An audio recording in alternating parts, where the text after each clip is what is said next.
Bonjour tout le monde, bienvenue dans la casquette d'Adam et d'Ève. Aujourd'hui, nous allons parler des premiers parents de l'univers.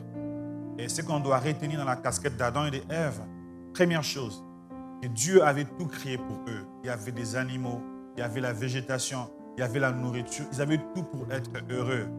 Deuxième chose, Dieu va leur donner un ordre. Il dit, vous mangerez le fruit de tous les arbres du jardin, mais vous ne toucherez pas le fruit de l'arbre de la connaissance du bien et du mal. Parce que le jour où vous mangerez ce fruit-là, vous mourrez. Troisième chose que nous retenons est que Satan va venir les tromper pour leur dire, mais Dieu a menti. Donc voici, le jour où vous mangerez les fruits de l'arbre de la connaissance du bien et du mal, ce jour-là, vos yeux s'ouvriront, vous serez comme de Dieu. Et la femme et l'homme vont manger et ils vont pécher contre Dieu. Et cela va tellement attrister Dieu. Quatrième élément, il y aura des conséquences par rapport à cet acte-là.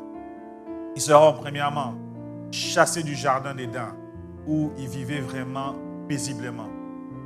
Par la suite, la terre sera maudite à cause d'eux. C'est par la sueur de leur front qu'ils vont vivre. Et la femme, le douleur de l'enfantement va encore augmenter.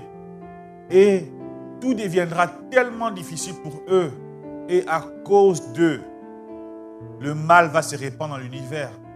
Et il y aura encore un drame dans leur famille. Caïn, le frère d'Abel, va tuer son frère. Donc ce sera dramatique. Donc quand on rentre dans la casquette d'Adam et d'Ève, on doit se dire, mais comment je fais pour réussir? Dieu a mis tout à ma disposition. Dieu a préparé les bonnes choses pour moi. Mais ce que je dois retenir dans cette casquette-là, je dois toujours obéir à sa parole. Si je veux réussir dans tous mes projets, je dois obéir et non désobéir.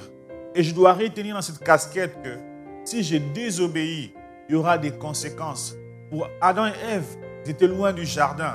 Moi, quand je désobéis, je suis loin de la présence de Dieu.